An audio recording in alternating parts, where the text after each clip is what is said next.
name is Juan Rodriguez, and my title is Information Security Manager, and I work for Indiana Farmers Insurance. I grew up in Indianapolis, close to the city, went to school here, and I also went to college in Indianapolis. What has kept me in Indiana is primarily my family.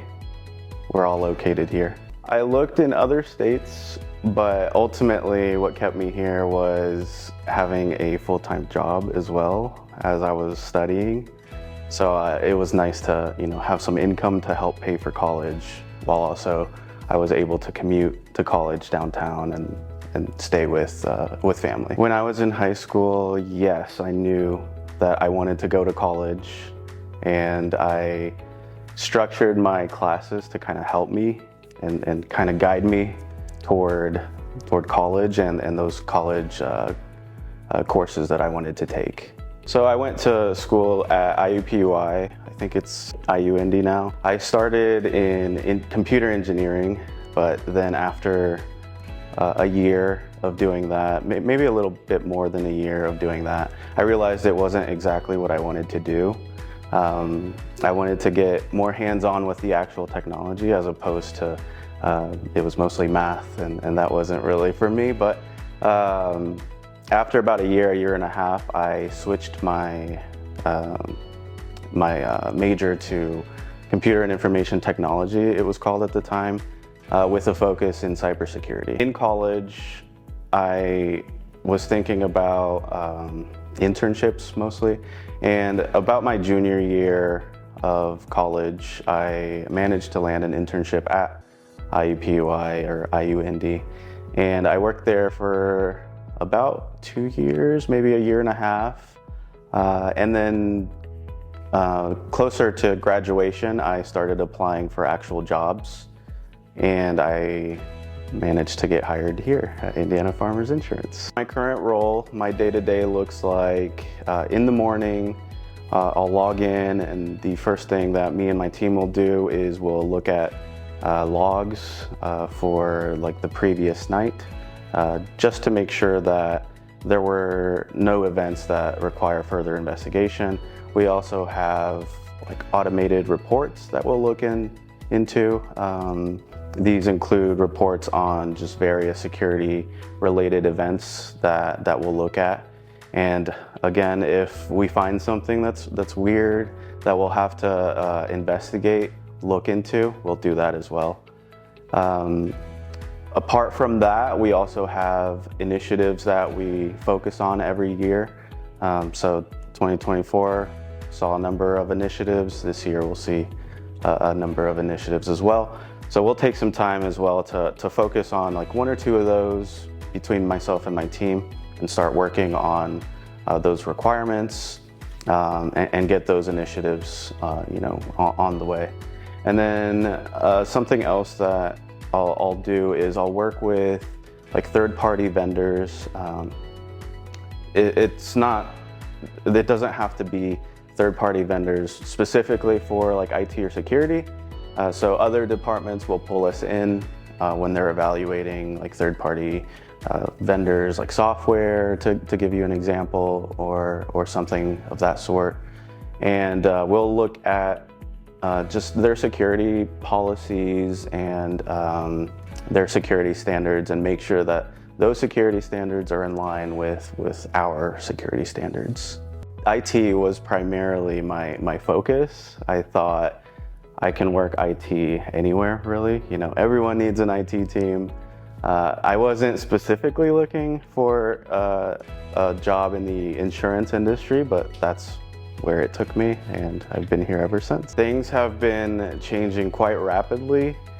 It's really difficult to keep up with the new trends in cybersecurity. It's hard to keep up with everything, but if you have a team that is actively looking and actively learning, then it's a lot more easy to manage. I would say number one is learn to communicate technical topics and knowledge in a non-technical way. I feel that's very important, and it's a skill that you don't see very often. Definitely practice speaking technical in a non-technical way. it would help a lot. Number two, just learn to communicate and, just work on that communication with your team, with other departments. It really helps you collaborate better, and overall, it helps you build trust as well. That is very important, and it just helps you accomplish your tasks better.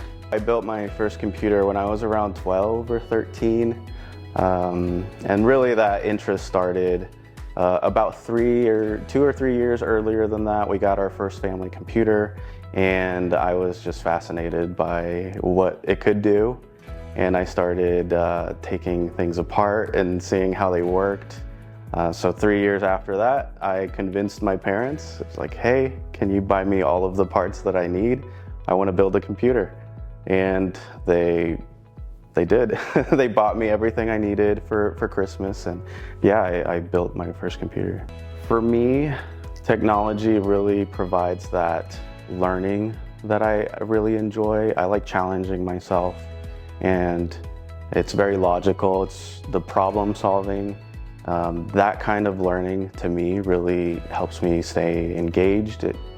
My brain active, and that to me is like the best thing about technology. I would say technology is always going to be a part of me, and I really like, digging in, getting technical with everything. So even if at work I'm leaning slightly more toward managing people, I go home and I geek out, and I'll get my hands dirty, and I just it's something that I love to do, and I don't envision myself ever stopping.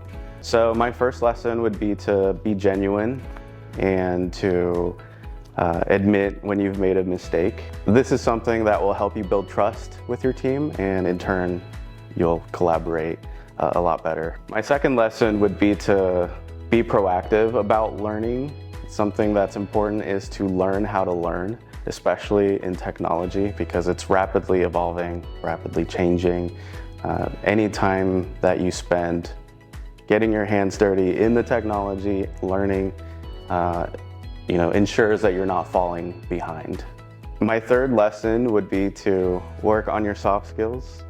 It not only helps you with collaboration, but it helps you communicate better with your team and other departments. Something that I think is very important is to communicate technical terms in a non-technical way, and learn how to do that efficiently, especially when you have to relay technical information to someone that's non-technical. They may not understand what you're saying, so it's important to convert that information in a way that people will understand it. I would say to look for internship opportunities. That was something for me that was pivotal in my career. It helped me learn technology in a way that I don't think I could have learned any other way. You really get your hands on technology that is in use, that organizations are actually implementing. That to me was critical. You can also get involved in communities. There's so many cybersecurity communities out there. There's different branches of cybersecurity, so depending on your interest, you could look into something that more closely matches your interests in cybersecurity, and get involved in that. There's websites out there that you can sign up for training. There's a lot of free resources out there. You just have to know kind of where to look.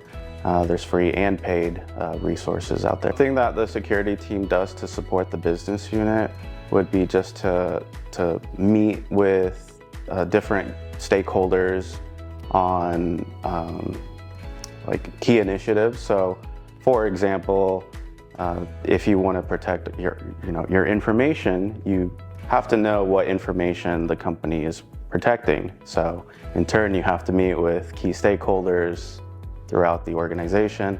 This applies to any organization, including us. We also will meet with third-party vendors that they're evaluating to make sure that they're aligning with our security standards. Something that excites me about the tech industry is just how it can be used to help people. Advances in technology can be great. They can also be not so great. But I personally am looking forward to the great, to where it can be used to help people. It can be used to help the environment, change our lives for the better.